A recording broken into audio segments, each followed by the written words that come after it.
ভালো আছি। তুমি কেডা? হাই হাই কি তুমি আমারে চিনো না? আমি তোমার খালাতো বোন শিরিন। ও শিরিন, আচ্ছা তা তুমি কেমন আছো? বেশি ভালো নাই। কে? বিয়ার আসর থেকে বড় উঠে গেছে, ভাবি অপয়া কয়া বাড়ি থেকে তাড়াই দিছে। এই যে দেখো বিয়ার শাড়ি একদিনও পরতে পারি না। ও তা এখন আমি কি করতে পারি? আয় মইরা যাওয়ার সময় আমারে কয়ে গেছিল, যদি কোনোদিন বিপদে পড়স তাহলে তোর সুজন ভাইয়ের কাছে যাইস, সে তোরে দেখা শুনা রাখবো। আমি তো তোমার দেখা রাখতে পারুম না, আমি তোমার শুনে রাখতে পারুম। তার মানে কি? হ্যাঁ মানে আমি তো চোখে দেখি না, তাহলে আমি তোমার দেখা রাখুম কেমনে? কানে শুনি, এই জন্য শুনে রাখতে পারুম। হাই হাই কও কি? ভাবি কই? হ্যাঁ আর তোমার ভাবির কথা আর কইও না, তোমার ভাবি আমার ফেলাইয়া চলে গেছে। এখন ওই তোমার ওই ভাবির জন্যই আমি কানতে কানতে অন্ধ হয়ে গেছি। হ্যাঁ হ্যাঁ, তাহলে এখন উপায়? শিরিন, উপায় একটা আছে, চলো আমরা দুইজনে ভিক্ষা করবো, বুঝতে পারছো? ভিক্ষা করবো আর তোমার আর আমার জন্য পাত্রপাত্রী খুঁজবো, দুইজনের বিয়ার জন্য। ভালো হইব না? ওই যে কথায় আছে না, রত দেখলাম কলাও বেচলাম, ঠিক আছে না? হ্যাঁ তুমি ঠিকই কইছো সুজন ভাই। আচ্ছা তাহলে চলো আমরা ফকির আর ফকির নিশা জিজ্ঞা ঘরে যাইয়া। আহো আহো আহো।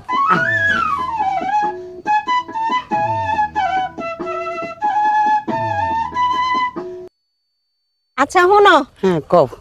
আমরা কিন্তু এই এলাকায় ভিক্ষা টিকা করতে পারব না, কারণ এই এলাকায় তোমার বাড়ি, এই এলাকার সবাই জানে তোমার বাড়ির অবস্থা খুব ভালো। হ্যাঁ হ্যাঁ হ্যাঁ, আরে পাগল নাকি? আমরা এই এলাকায় ভিক্ষা করুম কে? আমরা ভিক্ষা করুম অনেক দূরে, ওই যে আছে না কালীপাড়া, মুদিপাড়া, দিতপুর, বিটিপাড়া, ঈশ্বর, এই সব জায়গায় যাইয়া ওই পলাশোনাও যাবো, বুঝছো? ওই সব জায়গায় যাইয়া ভিক্ষা করু, চাউল দিয়া ঝুলনা বনু, বুঝছো? তুমি কোনো চিন্তা করো না। আর ভালো কথা, খালি কিন্তু ভিক্ষা করো না, আমার আর তোমার লেগে পাত্রপাত্রীও কিন্তু দেখো। আরে এই কথা আমার কইতে হইব না, এইটা আমার খুব ভালো করে মনে আছে। আচ্ছা আচ্ছা তাহলে যাও যাও।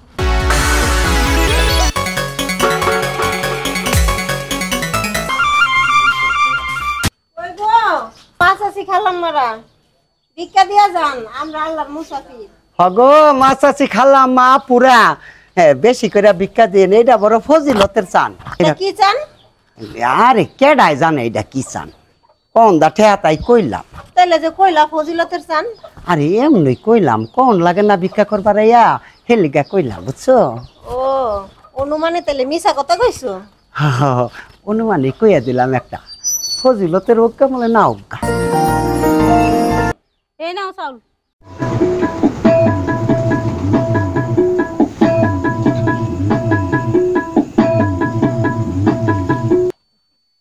আফা এই কিছু মনে না করলে একটা কথা জিগাই। বলেন। আপনার কি বিয়ে শাদী হইছে? না বিয়ে তো হয় নাই। কেন? না মানে কইছিলাম কি, আমার এই ভাইটা না বিয়ে শাদী করে নাই, তাই জিজ্ঞেস করলাম আর কি। কি বললা? এই ফকিরের কাছে আমি বিয়ে বসবো? এই সমস্যা কি আপা, যে হরেক রকম চাইলে ভাত খাইতে পারবেন, আপনি অনেক মজা পাইবেন। আপা বিসমিল্লাহ কইয়া রাজি হয়ে যান।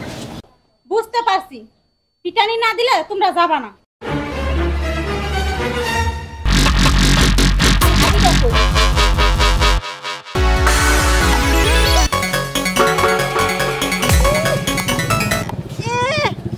ফকির দেখে উনি বিয়া বসবো না? ফকিররা কি মানুষ না? ফকির দেখে কি আমার ভাই পয়সা গেছে নাকি? যৌতুক ছাড়া বিয়া করবার চাইছিলাম তো, হ্যাঁ গায়ে লাগে নাই, হ্যাঁ বিয়া বইব না, করলাম না, তোর মতন মাইয়া বিয়া করলাম না। দাঁড়া, ওই মাইয়ার বিয়া তো দূরে কথা, ওর কপালে মজা আমি ঢিল মারি।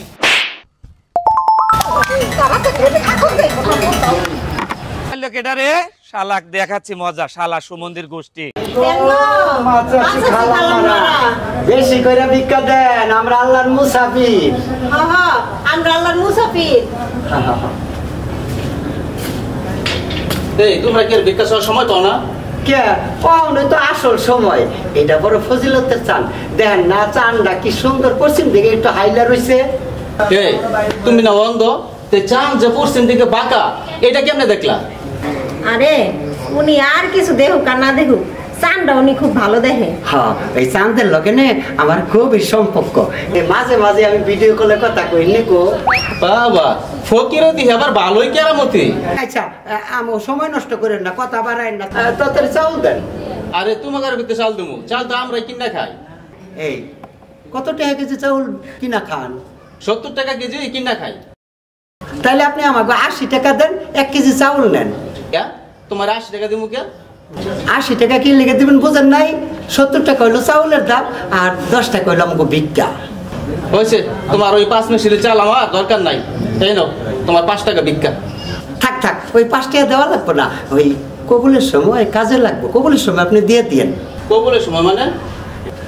ইয়ে না মানে কইছিলাম কি, আমার এই ভন্ডারে নে বিয়া শাদি দেয় নাই তো, তাই আপনার কাছে বিয়া দিলে ওই টাইমে আপনি কবুলের সময় দিন।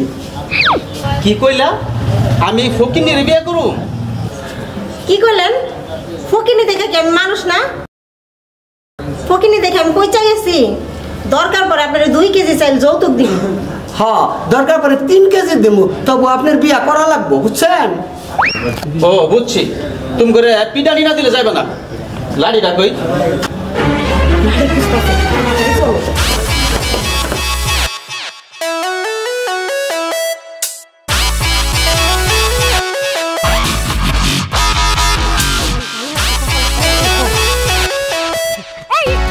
হ্যাঁ, এই গায়ে টাচ করছেন কেন?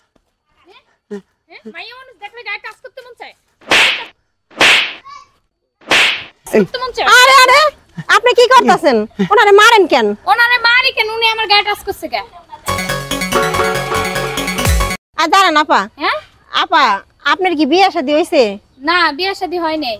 তাহলে তো ঠিকই করছে, ঠিক জায়গায় হাত দিছে। আপনি একই মানুষ, আপনি তো দুইটারে পিটানো দরকার। ওরে আল্লাহ। আসো বাদল ভাই আসো। আচ্ছা কি জন্য ডাকি আনছো বলো। আরে ভাই মজার ঘটনা কইটা গেছে, শুনলে তুমি মজা পাবা। কি মজার ঘটনা কইলা বলো দেখি। আরে ভাই, এক ফকির ভিক্ষা করতে আসছে, ভিক্ষা করতে আসা আমারে বিয়া করতে চায়। দেখছো বেটার সাহস কত। আরে সেই ঘটনা তো আমার সাথেও ঘটে গেছে। আরে ভাই তুমি এটা কি কও? তোমার সাথে ঘটছে মানে? আরে ওই ফকিরের সাথে একটা ফকিরের বোন থাকে না, ওই ফকির নিয়ে আমার সাথে বিয়া বইতে চায়। বাদল ভাই তুমি যাই বলো, ফকিরনির চেহারা কিন্তু খারাপ না, অনেক সুন্দর। তা ঠিক আছে, কিন্তু ওই ফকির নিয়ে বিয়ে করলে আমার সমাজে মান সম্মান থাকবো? আমি সমাজে মুখ দেখাতে পারবো? আমার ইজ্জত থাকবো? আরে তুমি বিয়ে করলে সে কি আর ফকিরনি থাকবে? সে তো বড় লোকের বউ হয়ে যাবে। এই মহৎ কামটা করা তোমার উচিত ছিল। তুমি ফকিরের বিয়ে করলে সে তো আর ভিক্ষা করতো না, তুমি মহৎ কাজটা করলা না কেন? আরে সে তো শুধু ভিক্ষুক না, সে তো পাশাপাশি অন্ধ। অন্ধ না হলে ভাইবা দেখতাম। আরে তোমার তো অনেক টাকা, চিকিৎসা করে চোখ ভালো করে লেবা। ঠিক আছে, আর একবার আসলে ভাইবা দেখবো না। আচ্ছা তাহলে আমি যাই গে, হ্যাঁ আমার হাতে কাজ আছে। আচ্ছা আবার আইসে। কি কইলা? এই শাড়ি তুমি পুরা ফেলাইবা? হ, এই শাড়ি আমি পুইরা ফেলাম। এই শাড়ি পরার ভাগ্য আমার নাই। এটা তুমি কি কইলা শিরিন? হ, আমি ঠিকই কইছি। কত আশা ছিল এই শাড়ি পরা একদিন বউ সাজবো। মায়ে 2 ভরি গয়না দিয়ে গেছে। কত স্বপ্ন ছিল বাসর ঘরে এই গয়নাটা স্বামীর হাতে দিয়া কমো যে তুমি এটা বিক্রি করে ব্যবসা বাণিজ্য করো। আমার স্বামী এটা বেচা ছোটখাটো একটা ব্যবসা নিয়ে বসবো, ছোট্ট একটা সংসার হইব আমার। কিন্তু কই সেই স্বপ্ন আর পূরণ হইল কই? এই শাড়ি গয়না দিয়ে আমি কি করুম কও? ইয়ে, আমার একটা কথা রাখবা? কি কথা? এই শাড়িটা তুমি ঘরে যাই একটু পরে আসো। হ্যাঁ, এই শাড়ি পরা লাভটা কি? আহা, লাভ লস পরে বুঝবা। যাও যাও যাও যাও যাও, শাড়িটা একটু পরে আসো, যাও যাও। ঠিক আছে, এত করে যেহেতু কইতাছো হ্যাঁ হ্যাঁ হ্যাঁ, তাহলে পইরা আসি। আচ্ছা যাও যাও।